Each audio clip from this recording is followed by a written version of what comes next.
GB channel. Turn left to your head. Podcast. Let's get it on.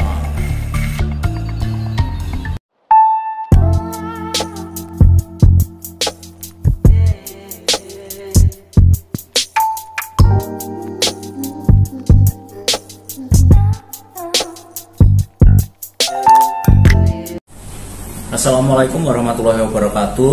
Salam sejahtera untuk semuanya. Adil Katalino Pacuramen Kasaruga Basengat Kajubata.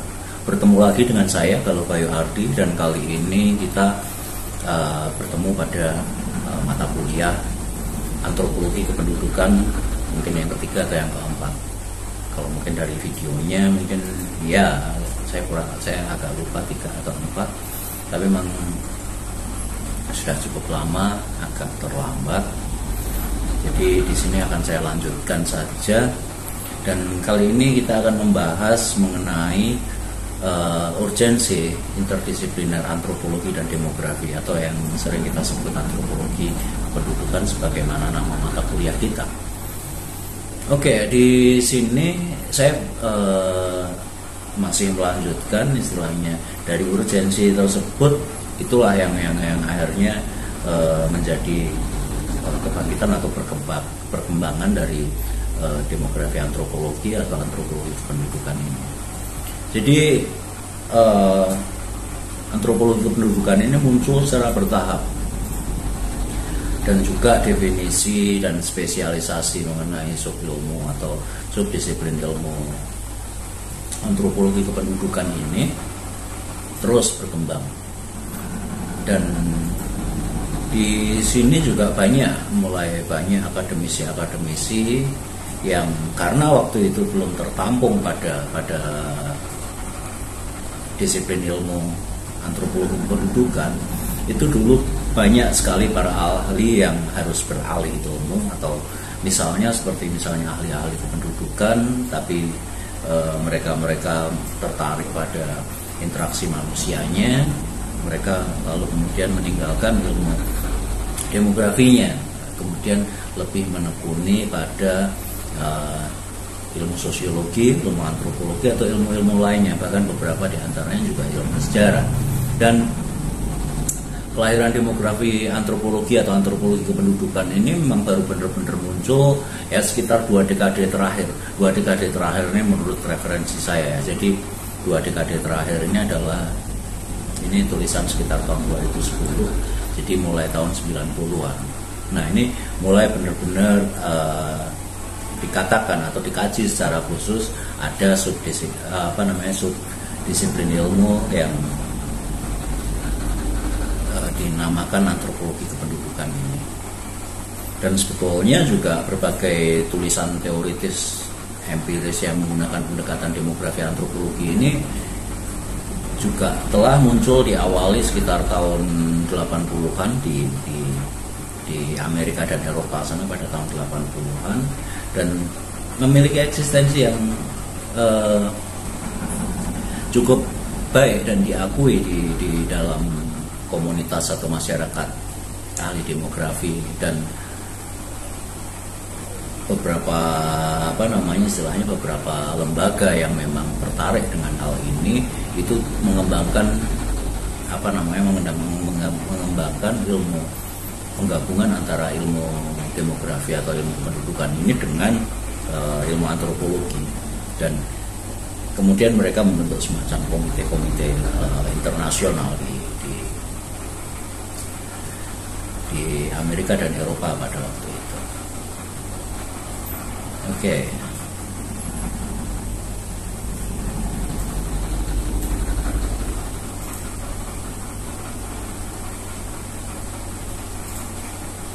Dan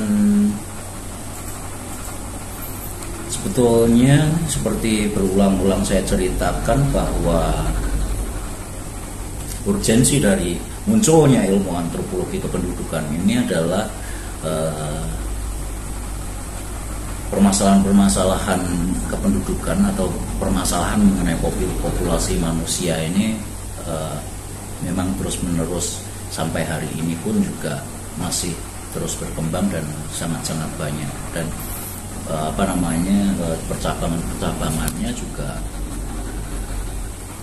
semakin berkembang, seperti misalnya berkaitan dengan perdagangan penduduk, kelahiran misalnya, intervensi dari pemerintah untuk pengendalian kelahiran, lalu kemudian wabah penyakit, atau kalau untuk hari ini pandemi ini juga menjadi masalah khusus mengenai masalah tentang populasi atau penduduk atau populasi manusia di sini. Kemudian pada tahun 98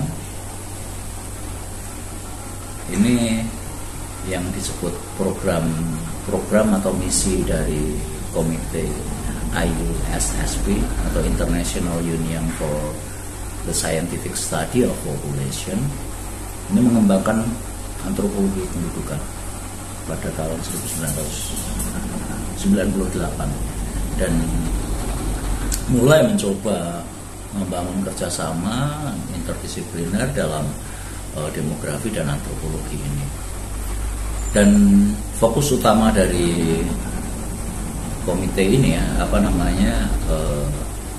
ini memang berfokus pada permasalahan kependudukan non Barat, walaupun mereka yang mengkaji adalah orang-orang Barat, dan memiliki tujuan untuk menghasilkan kolaborasi teoritis, metodologis, dan mencoba membuat teori-teori baru yang memang berbeda perkembangan atau tren-tren populasi yang ada di Amerika dan Eropa dengan yang non Barat atau non Amerika dan Eropa, seperti misalnya di Afrika dan Asia tentu saja, yang memang menjadi yang sering kali memiliki permasalahan kependudukan yang cukup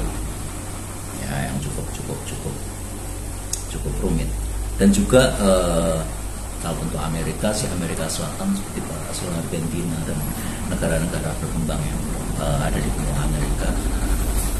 Lalu kemudian International Union for the Scientific Study of Population ini memberikan berbagai macam hibah khusus untuk para pasca sarjana dalam program untuk populasi ini. Dan mereka adalah salah satunya adalah Andrew Mellon yang memiliki sebuah lembaga, Andrew Mellon Foundation, dan di Universitas Brown mereka memberikan banyak pelatihan, banyak kesempatan untuk mempelajari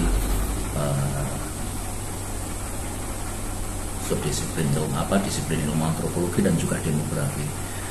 Sementara kemudian organisasi-organisasi sosial, lalu lembaga donor, dan itu menjadi jaringan yang cukup kuat dan solid, sehingga akhirnya sampai hari ini terciptalah atau terbentuklah ilmu atau disiplin demografi antropologi. Dan ternyata minat tentang demografi dan antropologi sosial dan budaya ini cukup luar biasa dan cukup banyak kontribusinya. Dan sementara untuk antropologi lebih banyak kontribusinya dalam bidang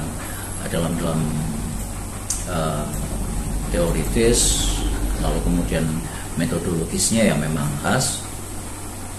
Dan dari kontribusi ini terdapat atau bisa dicapai ada 3 pencapaian di sini, yaitu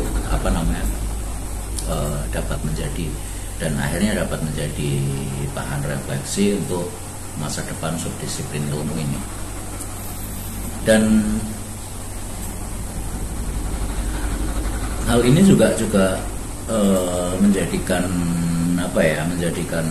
semacam konsensus atau kesepakatan tentang batas-batas atau konsep atau subdisiplin ilmu antropologi kependudukan ini sudah bisa dipastikan sehingga menjadi subdisiplin ilmu yang tersendiri.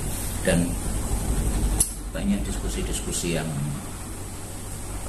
dilakukan, dan apa namanya secara bergantian metode-metode baik itu dari ilmu demografi dan ilmu antropologi digunakan secara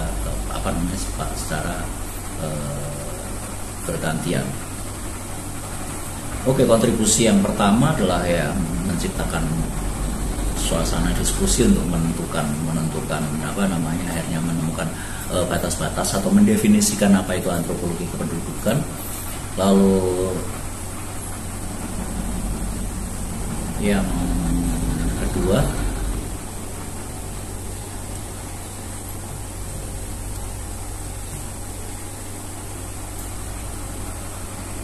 keduanya adalah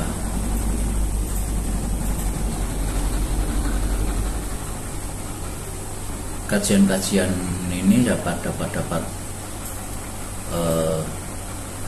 menjadi kajian khusus dan munculnya banyak teori-teori baru, teori kependudukan ini, seperti misalnya ada perspektif antropologi yang ada dalam yang muncul untuk menjawab masalah-masalah atau menemukan pemahaman permasalahan-permasalahan pada populasi atau penduduk ini secara antropologi. Sementara sebelumnya hanya dipahami sebagai sebuah tren, sebuah perkembangan. Namun tren dan perkembangan itu seringkali menjadi permasalahan ketika teori-teori tentang tren-tren kependudukan ini untuk di Afrika dan di Asia ini berbeda sekali dengan tren kependudukan yang ada di Eropa dan Amerika atau di negara-negara Barat.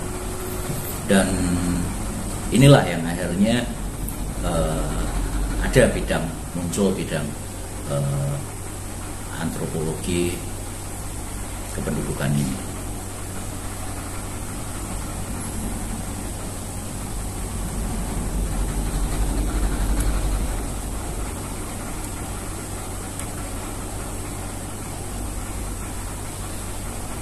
Jadi mungkin saya cukupkan dulu untuk beberapa, nanti di video berikutnya.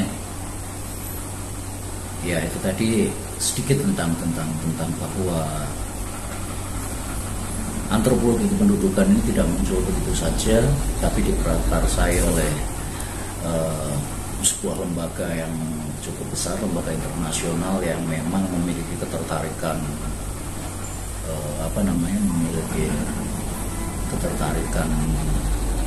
terhadap permasalahan kependudukan yang sulit dipahami, dan akhirnya menuju sebuah pemahaman ini, yaitu tadi International Union for Scientific Study of Population tadi. Oke, saya rasa sedikit dari saya cukupkan sekian. Saya kalau bayar undur diri dari sini, dan saya ucapkan assalamualaikum warahmatullahi wabarakatuh. Salam sejahtera, adil katalino bacuran kasaruda, sehat dan Sampai jumpa.